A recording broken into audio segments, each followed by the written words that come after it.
¿Saben ustedes cuántos estados tiene la materia? Quienes hayan tomado clases de física en la escuela probablemente responderán sólido, líquido y gaseoso. Los estudiantes sobresalientes tal vez griten con confianza plasma.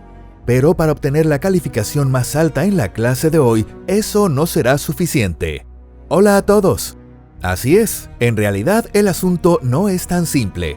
Bajo condiciones extremas, incluso los elementos más comunes pueden mostrar propiedades que parecen sacadas de la magia. ¿De qué tipo de estado estamos hablando? Bienvenidos a Pangea.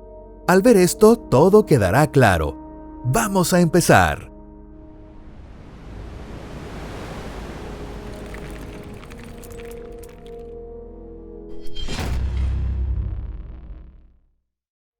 Los 4 estados fundamentales de la materia.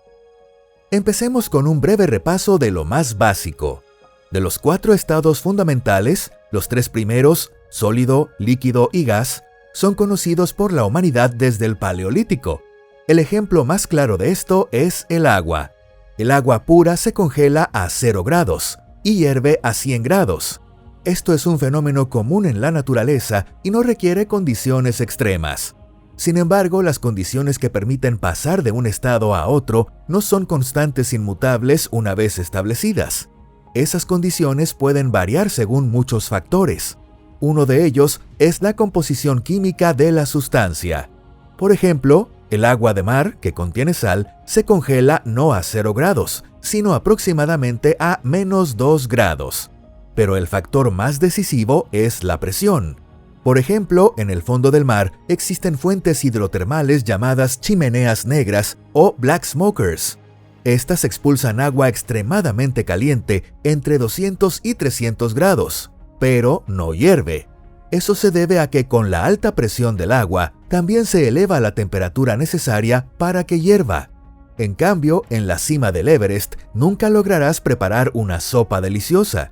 La razón es que, debido a la bajísima presión, el agua hierve a tan solo 68 grados, lo que impide cocinar adecuadamente. ¿Pero por qué sucede esto?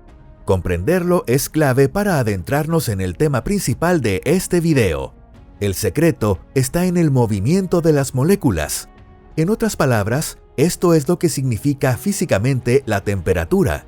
Cuando las moléculas que forman un objeto se mueven con más intensidad, la temperatura aumenta. Si se reduce la presión, se necesita menos energía cinética para que las moléculas comiencen a moverse con mayor agitación.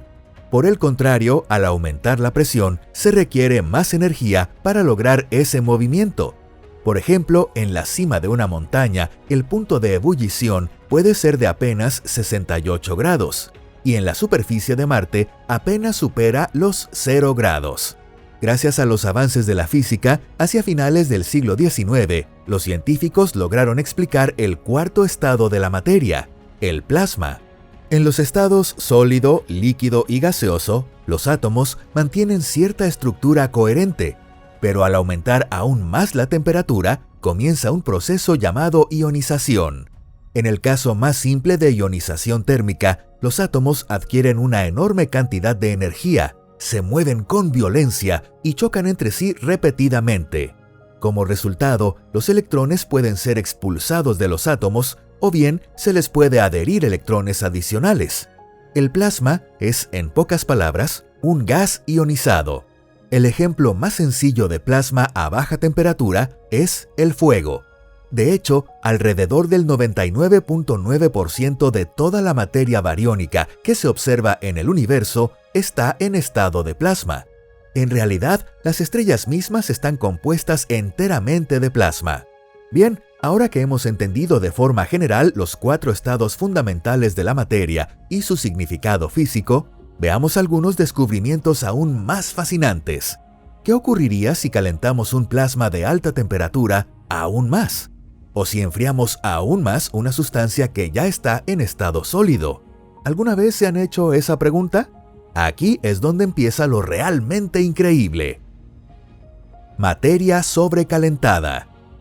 Si un plasma se calienta aún más, cambia a un estado conocido como glasma.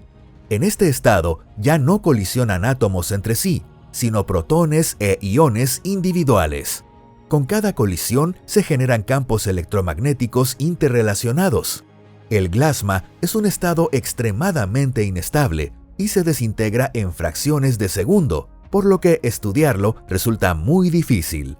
Puede compararse con el agua hirviendo, en el límite entre el estado líquido y el gaseoso. El agua no puede mantenerse en ese estado de ebullición por mucho tiempo. Si se calienta demasiado, se evapora por completo. Si se enfría, vuelve a su forma líquida. Con el plasma ocurre lo mismo. Si no se enfría, los iones y protones se desintegran, dividiéndose en partículas subatómicas, gluones, quarks y antiquarks. Se trata de un fenómeno similar al que vimos antes, cuando los átomos se descomponen durante el proceso de ionización. Este proceso da lugar a un estado llamado plasma de quarks y gluones. Su temperatura alcanza la asombrosa cifra de varios billones de grados. En las condiciones normales de la Tierra, es imposible observar un plasma de quarks y gluones. Lo mismo ocurre en la mayor parte del universo observable.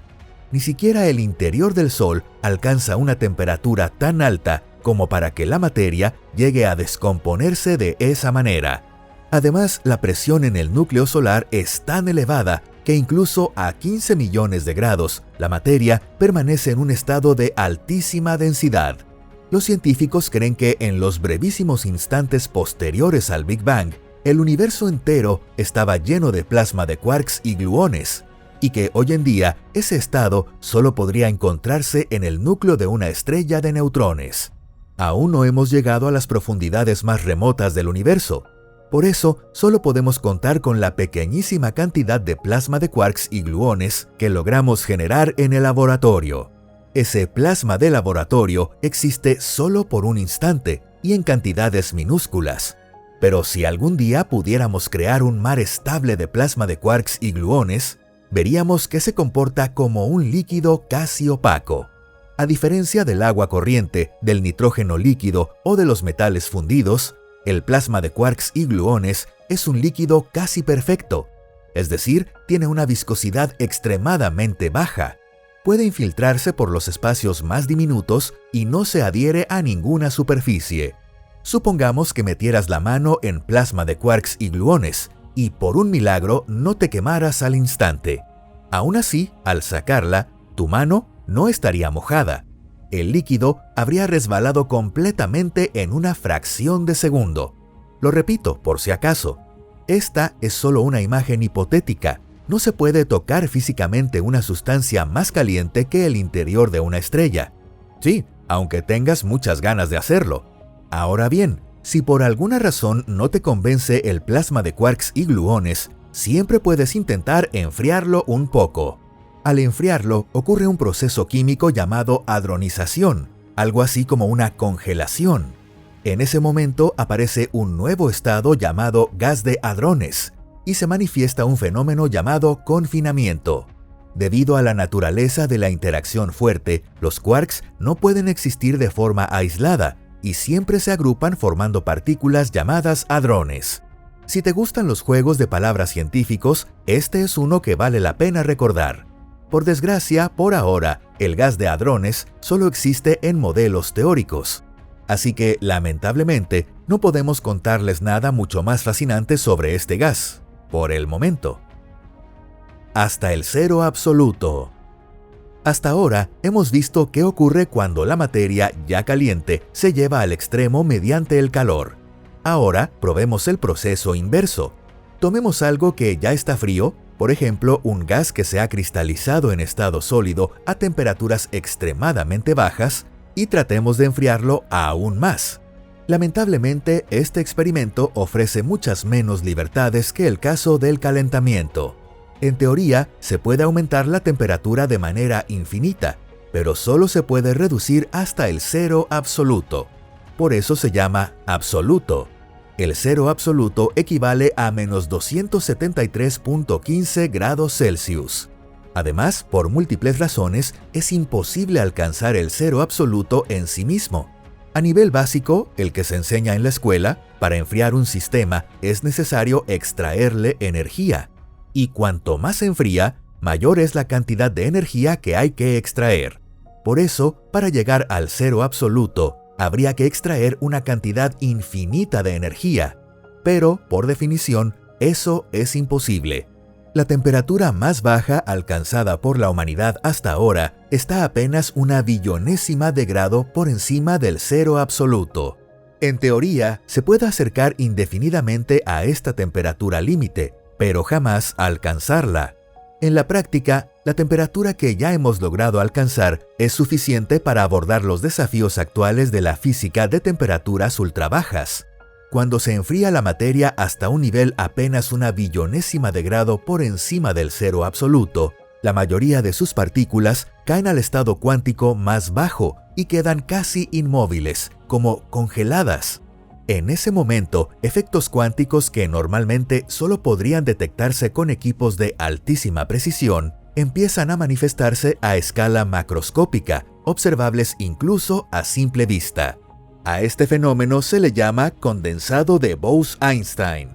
Curiosamente, el condensado de Bose-Einstein guarda cierto parecido con su opuesto extremo, el plasma de quarks y gluones. En particular, la materia en este estado muestra superfluidez, comportándose como un líquido ideal.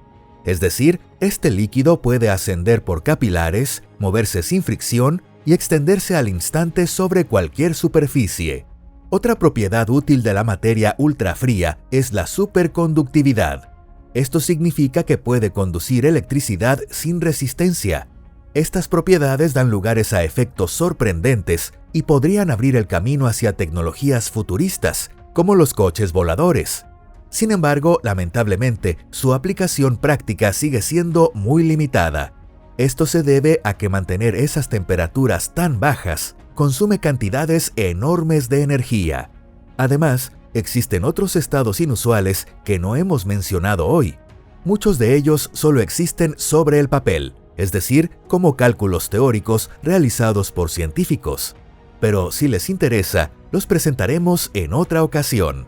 Si te ha parecido interesante este video, no olvides darle me gusta y compartirlo con tus amigos.